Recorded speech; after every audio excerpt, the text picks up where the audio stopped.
new, isn't there? It ain't the new Beatles, it's the new Rolling Stones, new Bob Dylan, new Elvis Presley, new Sex Pistols. Before we know it, we're having a new Zodiac Mind Warp. We haven't even finished with the last one yet.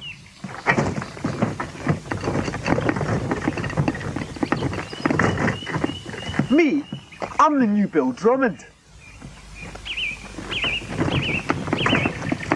My record company boss, he wanted me to make a video. And for the kind of budget he was talking about, I don't think he could even get to Heathrow, let alone the grand visions I had of exotic locations, scantily clad girls. No. But it does give me the opportunity to talk to you about something vastly more important than my personal vanities. I wanted to do something that was more grown up with my life, you know, more important. I wanted, when I get to 60, 65, whenever it is I retire, I'd like to be able to look back and think, I did something, I helped. But what can I do? I'd like to be able to stop the destruction of the rainforest, but foolhardy and more would it be for me, Bill Drummond, to single-handedly row up the Amazon and say, stop, don't cut down those trees. No. World peace? I joined CND. They didn't ban the bomb. And then there's that acid rain, isn't there? I could go out and buy an umbrella and that's about all. Now, what do I know about it? The only thing is pop music. Pop music, that's all. That's it. Pop music.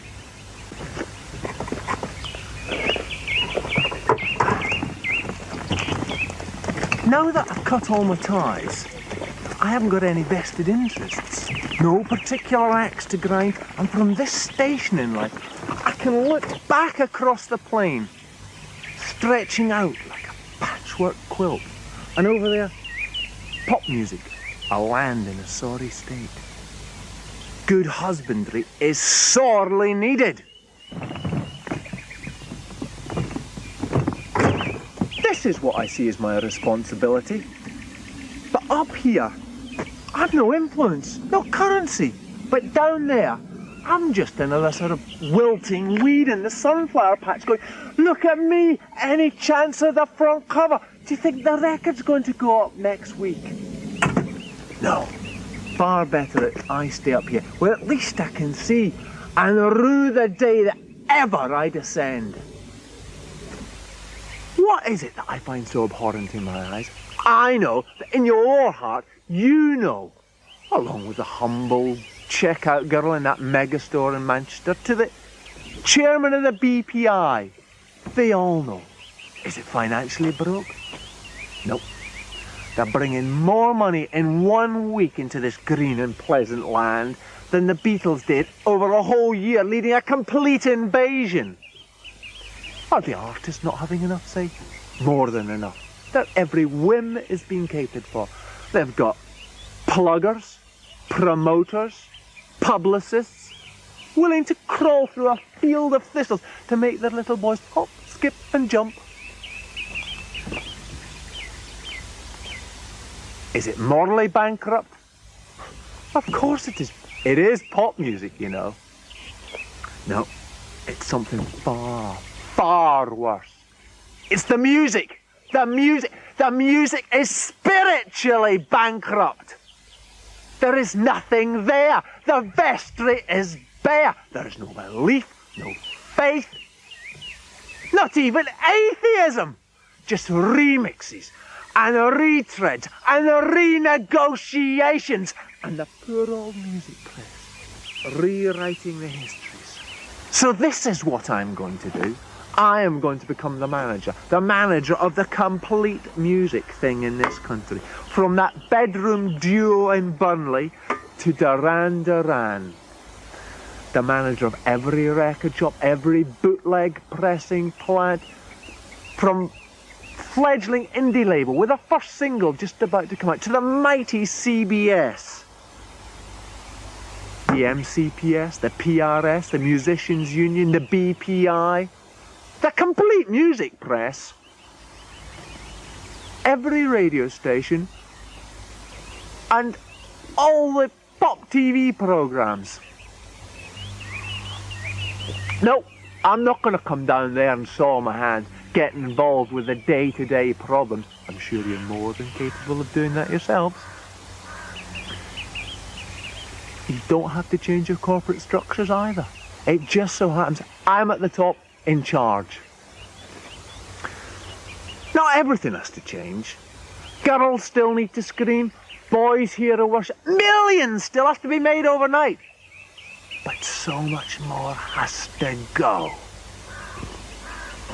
This is for starters. 1, musicians are not allowed to spend any more than 10 days recording any one LP, and no remixes. I've seen whole chunks of life being lost in the complete Hampton Court of 32-track digital machines. Songs have to be written, not layered. 2, the Musicians' Union, representing all their artists, have to formulate a standardised contract with all the record companies. Maybe reviewed once a year. Imagine a coal industry where every miner employed a lawyer to tackle the coal board. Ludicrous. And we've got all these music business lawyers running around negotiating and renegotiating what amounts to the same contract every time. You think they'd have something more interesting to do with their lives. 3, as for advances, they go. We don't have them anymore. If there's one thing that's dried up the spunk in our music, it is the advance.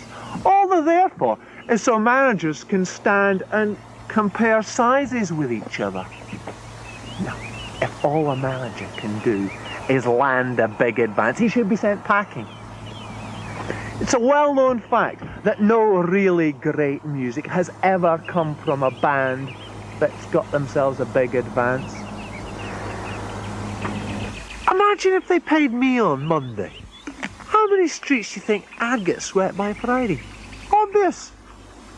So like everybody else, they should get out there and earn the keep. And if they sell some records, fine, they earn royalties.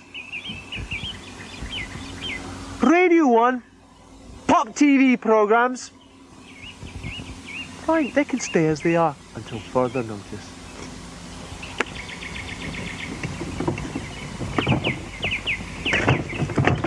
I imagine you find my instructions pretty impractical. Well, that's just too bad. You're going to have to find ways and means. It'll keep those lawyers busy sewing up the loopholes, taking the transgressors to court. Sounds like a remix, boy. 3 years, sonny. And what do I get from this, other than the warm glow, the satisfaction of knowing that it's me that's put our little world to rights? I'm not asking for 20% commission. I'm not even asking for 15%. I'm not asking for any commission whatsoever.